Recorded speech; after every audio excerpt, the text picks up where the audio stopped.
अस्ट्रेलियामा वात्तै तलब बढेर घन्टाको $25 न्यूनतम पुग्न लागेछ भनेपछि युकेमा चाहिँ 12.5 झन्डै 12.5 छ 12.21 न्यूनतम है 12.21 पाउन्ड र 25 अस्ट्रेलियन डलर लगभग बराबर हुन्छ हिसाब किताब गर्दा नेपालीमा कन्भर्ट गर्दाखेरि है लगभग 1 घन्टाको 2200 रुपियाँ नेपाली हुन जान्छ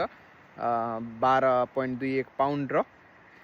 अस्ट्रेलियन चाहिँ तपाईँको $25 भनेपछि अस्ट्रेलिया र युकेको लिभिङ एक्सपेन्सेस पनि लगभग उस्तै छ लन्डन र सिडनीको दाँजो गर्यो भने है अझै बढी सिडनीमा होला है लन्डनभन्दा पनि महँगो होला सायद सिडनी अब तर अस्ट्रेलियामा एउटा राम्रो कुरा के छ भन्दाखेरि त्यहाँ काम मजाले पाइन्छ धेरै पाइन्छ होइन स्टुडेन्टहरूलाई पनि पार्ट टाइम कामहरू फालाफाल पाइन्छ भन्ने सुनिन्छ यता युकेमा चाहिँ अलिकति विद्यार्थीहरूलाई गाह्रो छ है काम नपाएर अलिकति यो स्टुडेन्टहरूलाई चाहिँ अलि गाह्रो छ भनेपछि यताको मौसम सौसम यताउताले गर्दाखेरि पनि अनि पैसोले गर्दा पनि अस्ट्रेलियामा लगभग महिनामै 5 लाख 6 लाख कमाइदिन्छन् होइन मिनिमम त्योभन्दा पनि बढी कमाउँछन् होइन त्यतातिर बिजनेस गर्न पनि यता एज कम्पेयर टु युके अलिकति सहज छ भनेपछि जताबाट पनि अस्ट्रेलिया चाहिँ ठुलै लाग्छ होइन एकदम खतरै छ अस्ट्रेलिया अस्ट्रेलियावासीहरू